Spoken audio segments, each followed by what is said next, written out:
right. As you are taking out your focus and your study guide, please be reminded that Monday you have 11 through 20. And you have index cards due. Tuesday, 21 through 30 in an outline. Wednesday, test, focus, study guide due. We're trying to get back to a normal week. It's not a bad week to get things done because the content is not that hard. What? Oh, because you didn't pick up your assignments yesterday, even though we've been doing the same pattern for 11 weeks there, or 12 weeks now. So, here we go. So, this is not on your study guide or your focus. I know this. You're going to listen. I'm going to fill in probably more than a third of your study guide and your focus today. Is that fair? So, just sit there and just breathe. All right, so thinking and cognition is what this week and next week is all about. Next week has a lot more language to it, which is more interesting than this week, which is straight up just thinking. We're going to be looking at how you think in different situations, how you think, what shapes your thinking, and different ways that we actually think. So, here we go. Mental images are mental representations that stand for events and have a picture-like quality. By the way, this is on both your focus and your study guide, ladies and gentlemen. So you have two places you can put it. Probably on the front. Mental Yes, Sterling. Mental images. No, mental images. You okay today? We've got 37 more minutes. All right, so mental images are mental representations, stand for objects or event. So this morning someone asked me a really great question. They were like, well, Miss Bennett, is that like, you know, when you read a book and you can see the like what they're talking about in your head? No, actually not. Because that's just like mental, yes, it's mental images, but not quite the same. When we talk about it in the regards of cognition, what we're talking about is some people think in images. So if I tell you, John, the fastest way to get to my house is to go to Henderson to Azeel, then to Meridian to get to my house. Do you think of just like, okay, so do you think of the words or do you envision the streets I'm driving? Do you? Like you think of like the road signs you're going to see? But like you think of like, okay, so she probably drives by CVS. She probably goes by Fresh Market. Is that it? Everyone does that? Who doesn't? Because I don't think in mental images. Like when you tell me I got to go to Henderson, I think, okay, I'm going to Henderson. Then we're going to Azeel. And I think of it very much so as the word base. So you think about like the words, like the actual like physical street, yeah. Like the picture map in your head instead of like, oh, so you swing a left at the CVS. Yeah, if your mile markers are like structures. Miss Bennett, that might be just because like the majority of us have lived through all our lines. So when we were kids, like learning how to go places, I always thought it was like. Yeah, we did learn by street names. You learned I by street names. Well, but you learn street names, but I mean it's kind of like how you go from here on out. James, turn around. I'm tired of you talking to Katie. Katie, you're part of the problem too. So, with that being said, when we're talking about mental images, everything immediately gets converted to an image. Like for instance, if another example would be if I'm talking about my mother. Some people look at my face, morph it a little bit, and try to envision what my mother looks like. Any of you do that? Weirdos, don't look at my face. No, it's like it's not even like that. It's just like I'll just think like an old lady. She's not that old. My mom will be very. No, because of what your mother, because of how you described your mother, I had like a mental image of. There you go. But like when I'm to like talk about it, you immediately pop up. I don't. When Taylor tells me about her mother, I'm like, okay, cool, Taylor, and I'm listening to the words of her story, but I'm not envisioning her. There are some people who do think in mental images, and those people actually retain more information than people like me. Some of the smartest people in the world, most of your smartest people are doing mental images all the time, which allows them to keep their information because we're visual people more than auditory and more than anything else. Yes? Are there like I don't think that way in terms of like when I'm driving, like when you tell me directions, but like I think that way about certain things. So is that like a thing or is that like a, when I think about chemistry things, I think in pictures. Okay, because that's probably something that gives you much more stress and something you focus more on, correct? Yeah. So with that, what it means is that your brain is processing that information on a deeper level, which is why you go to mental images, which is why the smartest people in the world, most 90% of their brains are done that way. Like there's some people who just convert everything into a mental image. Like McCrae, for instance, McCrae, for things around my house, because I'm the one who set up my house, McCrae can call me from home, and I'm like at like Fresh Market or whatever, and he's like, hey, where is this? And I can say, oh, it's in the closet, the top shelf, left corner. And he's like, how the hell do you know? Well, I put it there, so I know. But I'm also the one who is, home all the time, which means I'm organizing. So that would be a mental image. All right, so concepts are ideas that represent class or category of objects, events, or activities. These are your big, broad things. So if I say fruit, Katie, what's the first fruit that comes to mind? Banana. Okay, if I say vegetable, Scotty, what comes to mind? Broccoli. Is that your favorite vegetable? What's your favorite vegetable? Actually, now that I think about it, probably broccoli. Okay, so if I say Thanksgiving to you, James, what comes to mind? Turkey. Hamilton, Thanksgiving. Are you a stuffing guy? Does your parents make it from scratch, or do they make it from the bag? You have no idea? No, there's a big difference between store-bought and homemade stuffing. Is it homemade or store-bought? Hamilton, if stuffing's your thing, you have to know. Thomas, what do you got? Thanksgiving. Nice. They're so good though. Do they put like the little weenies in it too, or just like the actual on Thanksgiving? Oh, not. They're so good. The little weenies. No, they're not. I Thanksgiving. We don't have them on our Like table. the after a little league baseball game type thing. What? Or What type Super of little Bowl. league No, after like parties do Super you go to? Like when you were little, when you played like Little League baseball or softball, and after it. Little weenies? Yeah, well. No, we don't have beef O'Brady. They have them at Beef O'Brady's? No, I said we don't have beef O'Brady's, not those. Okay, well, concepts are that whole idea of one thing that represents. So when we talk about Thanksgiving, there's so many different things. You can think about family, you can think about food, which is mostly where we are. You can think about activities like what is one of your traditions, Jamie? Like, what do you do on Thanksgiving? You make potato chips? I'm sorry, you make potato chips? Like what? Yeah, Why? we just always done that at my dad's house. So you just, like, what do you, obviously you eat them. Like you like boil it like in the same like stuff you boil the turkey in, or fry, and then you just make potato chips. Like you put them in there and they like fry, and then they pop to the top, and you scoop them out, and you put salt on them. They're like hot and like crispy. Do you eat it before dinner or after dinner? Before. Okay. I mean, sounds good, but like that's the big thing. Like everyone waits for that. Yeah. That is awesome. Okay. All right, Marcel, what's the big thing you do for Thanksgiving? What's the do? Just like help my mom cook. You help your mom cook. That's nice. That's nice. That's nice. What do you do, McKay? What's the big do in your house? Well, it depends. Because, like, some years my cousins are in town. Like, my cousin moved to San Diego, so they might be coming back. So if they are, then we go to their house. Or, well, I guess it's going to be our house. Christmas is better. Christmas is at my house every year. So, like, Christmas, all of our family comes over and we, like, have dinner, and then everyone leaves, and then the inner family, like, just talks about the other family. Wait, that's the high point of your holiday? Well, because we are. No, that's just what I think of, because they leave and then we talk about, like, all the weird things they do. Okay, all right. Well, I'm glad it's celebrated at least. All right. It is. All right. So when we talk about a concept, what it is that big, broad idea, and that there's so many different components of it. That would be what a concept is. All right. So problem solving. If you look at number 3 on your focus, the first 4 words is like, what is problem solving? So you can answer that right there, and then we're going to fill in everything else from there.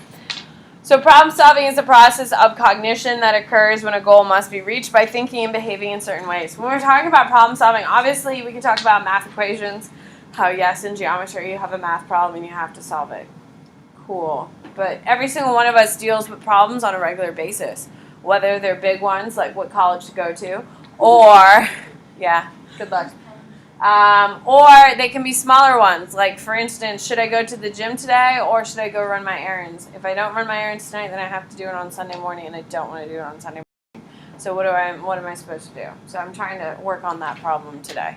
So Problem solving is all over the place, and it's not just in math class. Obviously, we all have problems, right, James? That head down is one of mine. Oops, solved it. Perfect. So, when we're talking about trial and error, we have problem-solving method in which one possible solution after another is tried until a successful one is done. Remember, both of these things are on your focus and your study guide. So if you beat me, you should just do the other one.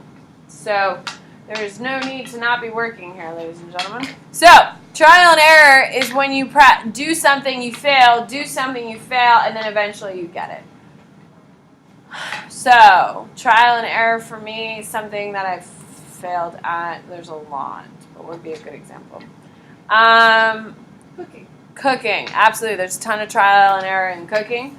I can tell you that I am a good cook now, but that was not always the case. It does take time. It does take practice, especially if you're trying to create like a diverse platform to pull from.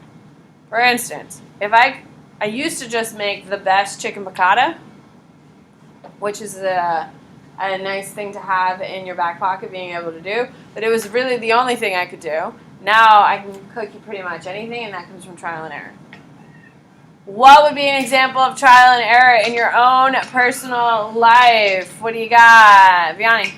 Always like finding new ways to stay There you go. So something went well, and then something went terribly wrong, correct? Perfect. Perfect example. What do we got?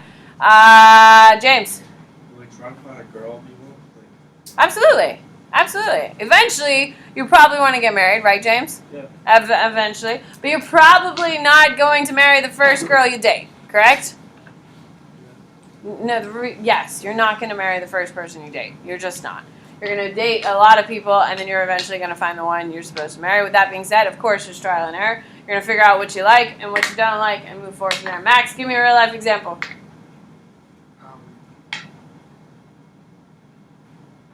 You have never failed at something and then figured it out? I don't know.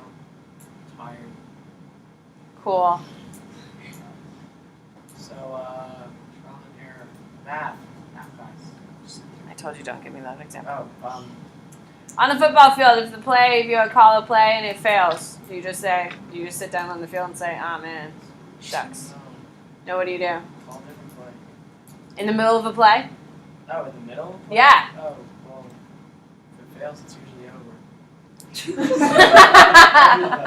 That is a valid point. But you kind of adjust, you try to figure out a different way. Maybe you run the call later and you make it work. All right. I'm trying here. Okay, I'm sorry. I'm just, Thomas, give me an example of something you failed at, then eventually did later, and you were successful at. Oh my god, am I surrounded by perfect people here? Huh? Baseball. Yes! Do you play baseball now? I used to. Why don't you play now? I quit last year. That's sad. That's sad. All right. Well, Thomas, that's kind of a hard example to do trial and error for. Yeah, I know. I was just trying to like hitting a curveball or something. Okay, yeah, you're definitely going to miss it a bunch of times, and you'll finally figure it out. I'll take it. Jamie, give me a trial and error. No. Ugh. I mean, yes. Yeah, you're going to do it wrong. Does your coach yell at you when you get it wrong? Yeah. Like, really bad? Not dead center of my studio. Ah, that makes sense then. All right. So, trial and error. Thank you guys for your help. You guys are awesome. Mostly Max. Algorithms are very specific step-by-step procedures for solving certain types of problems. This is a perfect example for math. A squared plus B squared equals C squared. It works out every single time. Following a recipe would also be another example of an algorithm. Doing something in a very specifically prescribed way would be an algorithm. At the beginning of the year, I told you that you should do your outlines on Sundays, right? And do all, yes. Well, you weren't here day one, but yeah.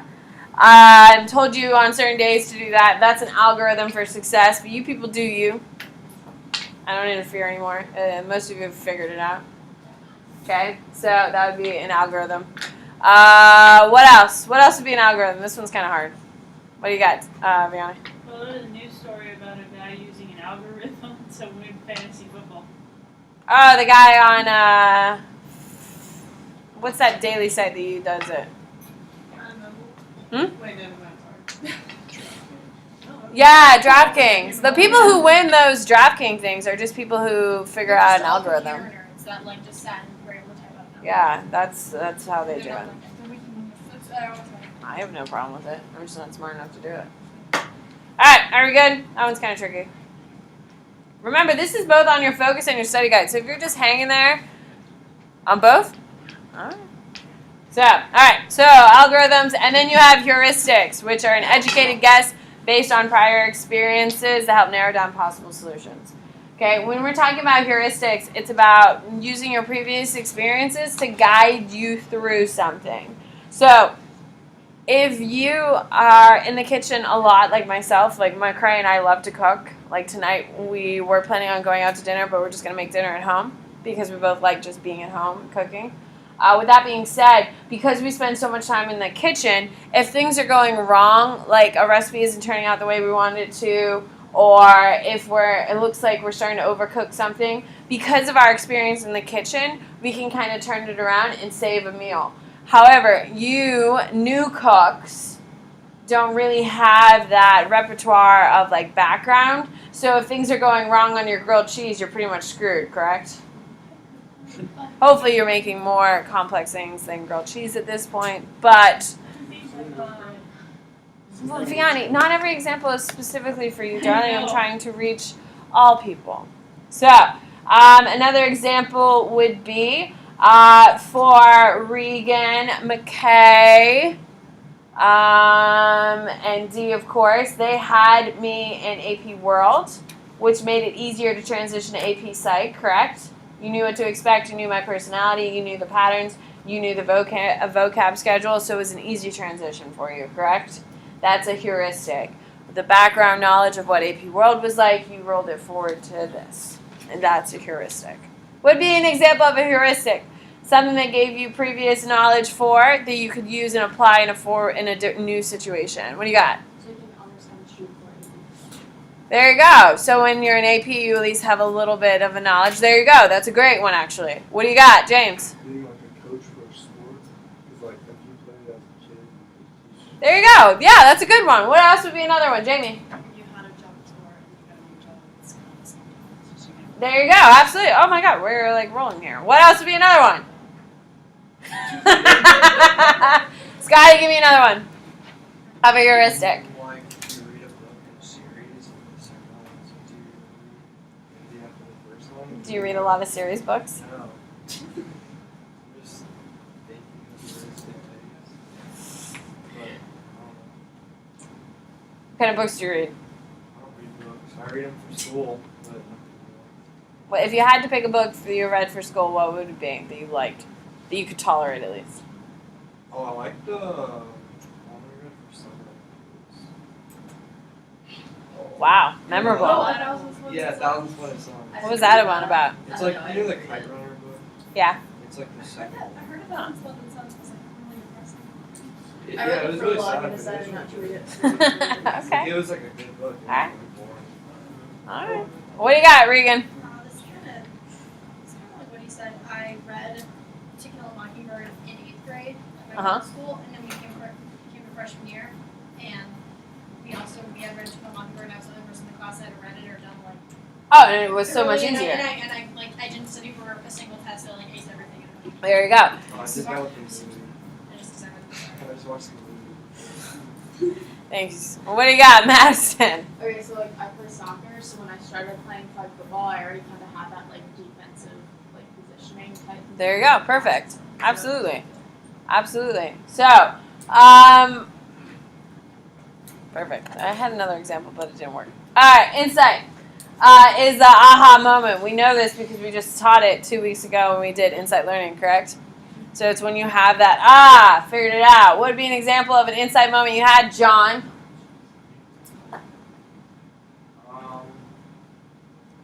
When you just figured it out, man. I don't know, like, cause like, You just figured out everything all the time. no, isn't it like when you're like not focusing on it and then it comes to you? Yeah. It doesn't happen. You're just so focused all the time. How can you focus on it? Like, Like, I don't see how people get faster without even focusing on Like people's names, like you can't be like, God damn it, I don't remember their name. And then like 10 minutes later, stop pushing my thing, Hamilton. I'll be thinking about it. Huh? I'll be thinking about it. Then the 10 minutes later, it's like, ah, got No, I thought it was like not. it. You literally sit there and go, Yeah, pretty much. oh my God, how much wasted time you have. What do you got, McKay? So I took my math test today, and then I finished it, and I was like on my phone, and then I was like, oh shoot, I did half that test wrong. So then I like, it was insight that I did it wrong. There you go. Like when you ran it, like you're walking out of the classroom and you're like, I was like, that's when you just have to keep walking. It's fine. All right, artificial intelligence. There's nothing on your study guide. However, please know that computers are now thinking faster than humans. Yeah, it's been happening for the last like 5 or 10 years. It's kind of a newer thing, which is kind of cool. And eventually, computers will run everything. Cool. Do you like your Alexa? Because we had a big argument in another class. Do you like Alexa or do you hate her? Who here has an Alexa? I have a Siri. Do you like her? Yeah, I love her. it's pretty cool. I think she's so cool. She, like, I don't do much with her. I tell her to turn, like, set alarms and stuff like that when I'm cooking, but, like, I love her. I think it's for music though. It is so convenient for music, and you can tell her to turn it up and turn it down. It's so nice. Anyone else? You have her? Do you like her or no? Because my people in my other class, like, almost all of them hated her. I like her, but she's sometimes. Why? She'll think that you say something and then she'll like turn and be like, sorry, not understand. Yeah, I've heard. I think the stories of like Alexa, like Oh, like yeah, that talking part or is talking to weird. each other and not saying like I mean, that's Alexa, people and then she just randomly starts talking to you and she said her name. See, that doesn't happen with my Alexa. There was this weird thing that happened where these people had an Alexa and it was like talking to it, but this person was like acting their security system or something. So they were like, Alexa, turn it down, and he like said something like through their system was like no, and was like responding to them. About, like, Yeah. Well, apparently, like, Alexa can record conversations, and then you can have it emailed.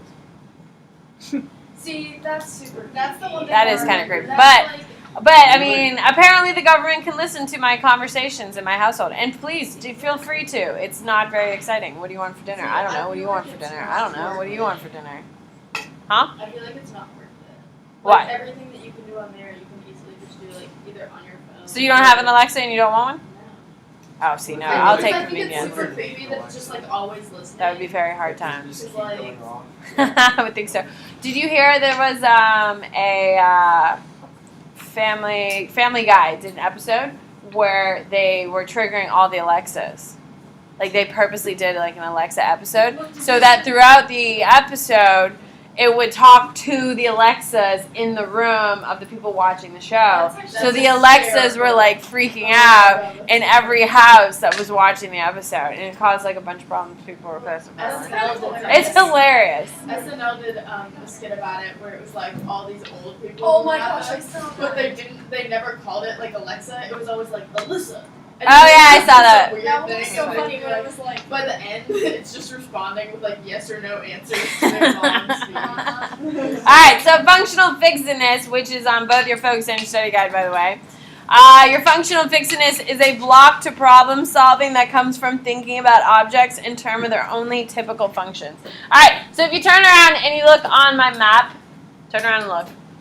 There's clear plastic push pins, which you can't really see that well, but I want you to at least see them because you're going to have to help me solve the problem. So, you can go back to writing things down, but I just want you to know what I'm talking about. So, when I was putting up my map, okay, I was pushing the pins into the plaster with my hands. And, like, it's plaster, it's not drywall, so it's, like, really hard, and it really hurt. So, I was like, shit. I mean, crap. Damn it. Huh? Darn is right. Or shoot. Or dog nabbit. So I was pushing it in and I was like, crap, this hurts. I need a hammer. And I was like, damn it, it's at home. This isn't good. I don't want to wait till tomorrow. I was like, oh man, that stinks. If I just turned around and walked away with saying, oh my god, I don't have a hammer, I would have functional fixedness, which means I can't think of a solution.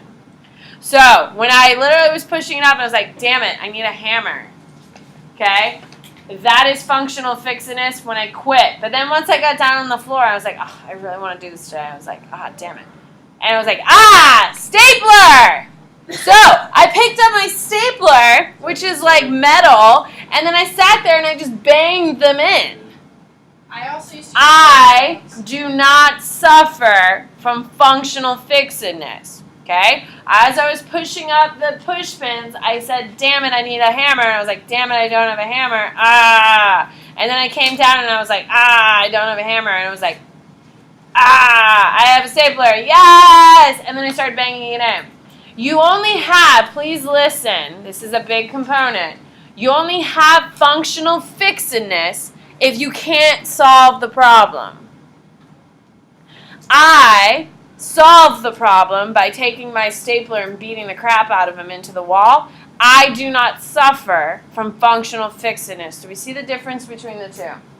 So, what would be another way that I could bang the pins into my wall if I don't have a hammer? Marcel, what could I use? My cup, absolutely. I don't think it would hurt it, would it? I don't think so. Okay, what else could I have used? Madison. One of the really crappy textbooks. Like one of the ones that You're not wrong. You're not wrong. I It used doesn't. Harry Potter. I would use the AP World Book because there's like so much more to that one. Like that one's like, ugh. Okay, what else could you use? What else could you use, Max? Tape? Yeah. No, it's too heavy. It's actually really heavy. It's like double, it's like laminated and it's like a heavy map. I stole it from Morton High School. I mean, no I didn't. Book on the shelf. A book on the shelf. My what? That's a terrible idea. That's a terrible idea. What else? Give me another one. Neil, what else could I use? Like, shoot. Whiteboard. I mean, I don't think my Toms are really going to do well, but if you had a sneaker, I think it would do better. There you go. If you could come up with a solution, ladies and gentlemen, you do not suffer from functional fixedness. If you're like, you don't have a hammer, it doesn't work, that is functional fixedness. Is everyone clear on the distinction between the two? Because there's like 2 questions on your test about functional fixedness. You have functional fixedness if you cannot come up with a solution. You do not have it if you can come up with an alternative. So, a mental set. A mental set is the tendency for people to persist in using problem-solving patterns that have worked for them in the past.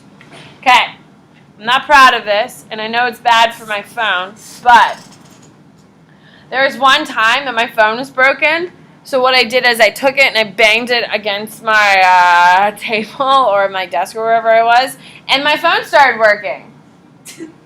I don't know why. I don't think the two are correlated. However, I banged my phone against the table. So guess what happens every single time my phone doesn't work? I bang it against the table and I yell at it. And sometimes it works and sometimes it doesn't. That's a mental set. I had success in one thing. Because it happened, I had success once. I do it all the time, every time it happens, whether it's successful or not. What would be an example of a mental set that you have? That you've done it once and it was successful, so you keep doing it, whether it's successful or not. Vianney? Asking for something from my parents really politely. There you go. It happened. It worked once, right? So you still try really politely. What else would be a mental set? Katie? Doing something without telling my parents and like surprising them the last moment. Wait, what? Oh yeah. Like if you invite your friend over to spend the night or multiple people over and your parents like see a group of girls walking in and then they're like, don't do it again, and then you do it again, and then they're like, don't do it again, you know? Because there's nothing they can do at What that are they gonna point. say? What, you're peer pressuring your parents? Yeah, because Oh my God. My mother would love to embarrass me in front of my friends and be like, absolutely not. So you're not gonna send all of them home. They Especially if get they don't have annoyed rides, with they it, but don't it drive. works. Ooh, they're just spending the money. That's like Or good one. I Ask say, someone I you're already asked told right you about when this you and get you home. just forgot because they chew Or me I out, so I told talk so Dad. much. That makes a lot of sense, When Katie. That asking. makes a lot of sense. All right, so what's another mental set? Thomas, what is something that you were successful at, so you did it once and now you do it every time? If I drop my phone once, putting it in rice, Yes! Has it worked every time or just once? I only did it once. So, but you would do it again. There you go. That's a mental set. Have you ever seen people, like especially like older people, who clearly are carrying on the fashion trends of a different era? You know what I mean? Like there's some ladies who have like the super big hair with like the big bangs and like the big earrings and stuff like that, those are people who have like a mental set. Those are people who at that age, whenever that, like the 80s were popular, whatever age they were then, that's when they felt the prettiest, the most attractive. Okay, so guess what they keep doing? They keep wearing the same type of hair, makeup, all that stuff, because that's when they felt the most attractive. Maybe that's when their husband fell in love with them, or, you know, wife fell in love with them, and so they keep it. Because that's who they think they are. That's a mental set. What would be some of the common problems? Well, common problems are we spend a lot of time doing stupid things that don't work. Oh, okay. Like, for instance, every time my computer starts freaking out, I just turn it off. I just go for a cold stop, which is really bad for your computer. But I can't help it. I just hate, like, it annoys me. Because you're supposed to let it, like, and then like wait for it to do it, or else when you turn it back on, like it just gets mad. yeah. And then it's more likely to do it again. So it's really bad for it. But I do it every single time. Every single time I get annoyed with it. James. Cheating on a test work, like, so you're successful one time. And you do it over So you do again? that one time, you can- Yeah, absolutely. That would be a Have mental you ever, set. like, try to like illegally download a movie and then it downloads the virus on your computer and you just instead of like doing anything to fix the problem, you just kind of like delete everything and hope that it doesn't stay. In reality, That was very I know, specific. it's specific, but it's just- that happens to me a lot. I download a lot. You're like, Do you really? Did you watch? my friend, does that. my friend like lived in Mexico for a really long time, so she became like an expert at like she has like all these movies. Yeah. That are like that are like she got for 5 cents. Stuff that was like still in theaters. And somebody like got the tape and like downloaded and they're like high quality. Oh no, like my dad would. Because it's illegal to sell Iraq. them. Deployed to Iraq. Okay, that makes sense. That like can't come out here yet. That makes It's sense. illegal They to can sell, have. but it's He not can illegal have them all to day sell long. Some kid in So you Mexico. can get like 20. You can get like 20 DVDs and still in theaters. Am I wrong? If our soldiers over in Iraq, they deserve any movie they want. Some kid in Mexico, hell no. They were always like weird. They were either in a weird language or like they had subtitles. The subtitles. They had like subtitles in Iraqi, and you were like, "What is this?" Alright, confirmation base. So, like a mental set is just every time you come across something, you do the same thing to start. But like, A mental set? you win one high. Oh, yeah, then you go in. Yeah, thank God McRae grew out of that. Because he was on like a hot streak for a while. He plays blackjack, yeah. He plays blackjack. And he's really, actually really good. Like, he is really good because he likes reading about it. And, like, he's made a lot of money. He's made a lot of money doing it. But then he also went through a dark time. And that dark time, he was not winning a lot of money. But he always, his best friend, him and Jake used to go to the casino like all the damn time. And Jake always thought the next hand would be the one. I mean, he lost $7,000 on one night. And he doesn't make that kind of money. Yeah, awkward. Pissed? Was he pissed? Were you pissed? He's not my husband, so I don't care. McRae, oh my God, McRae, well, it's different. McRae makes a lot more money than I do. He has a lot more disposable income. As long as he doesn't hurt his future, he doesn't hurt his like present day and our long-term plans, I don't really care. Yeah, but like, if my wife like gambled money and lost it, I'd divorce her. Wow, that's a very, so what, she puts $20 into the machine and you're done? $20. You might be trying that trial and error thing for a while. But what if she makes her own money? Well, if she wins, that's fine. But like, don't But she makes her own money. Too bad. That's like, No! Oh my God! You make your own money. Do you want your wife telling you how to spend your money? well, like, Well, I think I it's buy her hard. gifts and stuff like that. Well, like as long as it doesn't like impact. No! Let's get back to the root of the problem. It's not like this is my money and you can't touch it. Like I would. Like, Isn't it she a asked for money. collectible? Yeah, you can do But that. why isn't she working? Because she's taking care of the kids. Hey, some Alright, people I don't think want to work. we, It's okay. it is. Some people don't want to work, and that's fine. But if she's working, does she get to spend her money the way she wants? I guess, but I don't want a wife that's like stupid and not like mature with her money. I want one that knows what to spend on. Not gambling. So, like, not you. Okay. So you're not gambling either? You don't gamble? Well, like, I don't know, like, You can't You gamble and not lose. If you gamble safely, yeah. Like if you walk in with $100. You can't What? gamble safely. That's the dumbest thing I've No, it's true. It's true. McCray walks in with My mom $200. takes the money from him Yeah. and then holds it and then cuts him off and then Good. Yeah. Yeah. McCray walks in with $200. If he's out on 200, then he's done for the night. Yeah. And he doesn't go to the ATM. He doesn't do any of that stuff. Bye, sweetie. So yeah, okay. All right. Interesting. All right. So confirmation bias is the tendency to search for evidence that fits one's beliefs while ignoring any evidence that does not fit those beliefs. So there's a girl named Mo, and I hate her so much. I hate her. Everything about her. We had a big blow up about a month ago, and I refuse to speak to her again. Graduate? And are we talking, is this a student? No, I don't have a rivalry with a student. No, this is a grown up. This is McCray's best friend's wife, who's literally the devil. I hate her so much. Mo, What'd she's she awful. Oh, she's a racist piece of crap. Is what she is. talked about her. Oh, I hate her so much.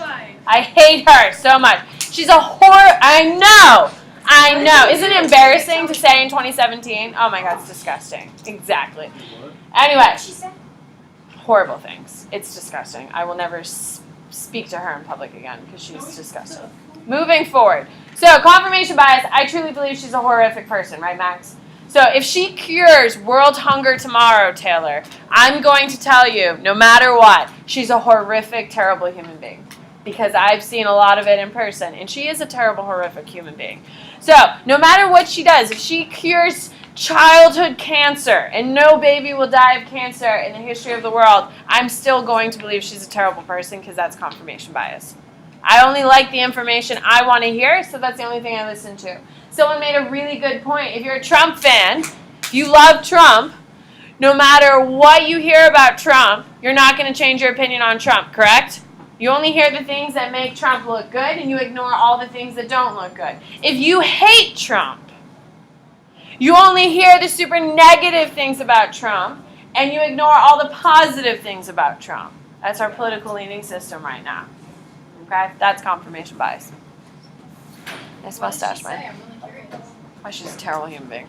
All right. There you go. We got a lot done, though. Would you agree?